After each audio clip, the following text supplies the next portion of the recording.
শকুন্তলা নাকি? না না, এটা ছিল একটা চকলেট কেক। এটা ছিল 1.5 পাউন্ডের একটা চকলেট কেক।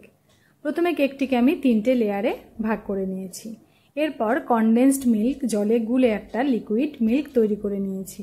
এই মিল্কটা আমি স্পঞ্জের প্রত্যেকটা লেয়ারে ফার্স্টে দিয়ে নেব, যাতে করে কেকটা খুব সফট হয়।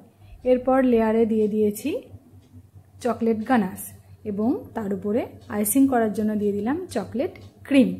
ক্রিমের উপরেও আর একবার আমি চকলেট গানাশটা দিয়ে দেব, যাতে করে কেকটা আরও টেস্টি হয়। এবং তার উপরে কিছু চকলেট গ্রেট করে দিয়েছি।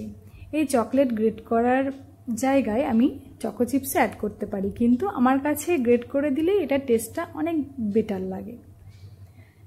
এই কেকটা ছিল আমার একটা রিপিট কাস্টমারের অর্ডারে করা, এবং অর্ডারটা ছিল খুবই শর্ট টাইমের মধ্যে, তাই কেকটা খুব তাড়াহুড়ো করেই করতে হয়েছে। এর আগেও যতবারই কেক নিয়েছে, হয় ম্যাঙ্গো না হলে বাটারস্কচ, এই প্রথমবারও আমার কাছ থেকে চকলেট কেকের অর্ডার করেছে এবং বলেছে কেকের উপরটা যেন সব সাদা থাকে। একইভাবে কেকের 3টে লেয়ার করার পরে কেকটিকে কিছুক্ষণের জন্য ফ্রিজে সেট করতে রেখে দেব। ক্রাম্প কোট করার পরে কেক যদি কিছুক্ষণ ফ্রিজে সেট করে রাখা হয়, তাহলে কেকের ফিনিশিং আনতে খুব সুবিধা হয় এবং ফিনিশিংটাও খুব ভালো হয়।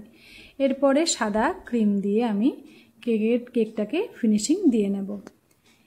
ফিনিশিং দেওয়ার সময় ক্রিমটা যদি পারফেক্ট না হয়, তাহলে ফিনিশিং ভালো হয় না। এরপর কিছু ফন্ডেন্টের ফ্লাওয়ার আমি করে নিয়েছি এবং কেকের উপরে একটা ফন্ডেন্ট দিয়ে একটা ফেস করে নিয়েছি। এরপর ফ্লাওয়ারগুলো একে একে বসিয়ে আমি কেকটিকে সাজিয়ে নিচ্ছি। ফ্লাওয়ারগুলো বসানোর ডেকোরেশনটা কমপ্লিট হয়ে গেছে।